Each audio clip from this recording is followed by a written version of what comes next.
I didn't have time to You have to give us your name. Oh, I'm sorry. My name is Mark Robinson. I live at 4015 Sassafras Court. That's right here in Greensboro. I've lived in Greensboro all my life. I didn't have time to write a fancy speech. I didn't have time to, I didn't have the resource of an English teacher to sit down and write a speech with at school today and be, brought over here to practice or anything. What I really came down here for is this. I've heard a whole lot of people in here talking tonight about this group and that group, domestic violence, blacks, these minorities and that minority. What I want to know is, when are you all going to start standing up for the majority? And here's who the majority is. I'm the majority. I'm a law-abiding citizen who's never shot anybody, never committed a serious crime, never committed a felony. I've never done anything like that. But it seems like every time we have one of these shootings, nobody wants to put the blame where it goes, which is at the shooter's feet. You want to put it at my feet. You want to turn around and restrict my right, constitutional right that's spelled out in black and white.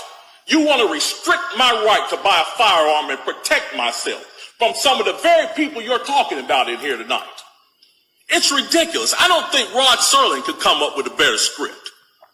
It does not make any sense. The law-abiding citizens of this community and many communities around this country, we're the first ones taxed and the last ones considered and the first ones punished when things like this happens, because our rights are the ones that are being taken away. That's the reason why I came down here today. Gun show or no gun show, NRA or no NRA. I'm here to stand up for the law-abiding citizens of this community, because I'm going to tell you that what's going to happen.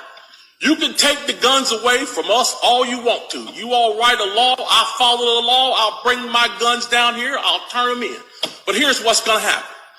The Crips and the Bloods on the other side of town, they're not going to turn their guns in. They're going to hold on to them. And what's going to happen when you have to send the police down there to go take them? The police can barely enforce the law as it is. As what I see, we demonize the police, criminalize and vilify the police, and we make the criminals into victims. And we're talking about restricting guns? How are you going to do that? How are you going to do that when the police department's already hamstrung?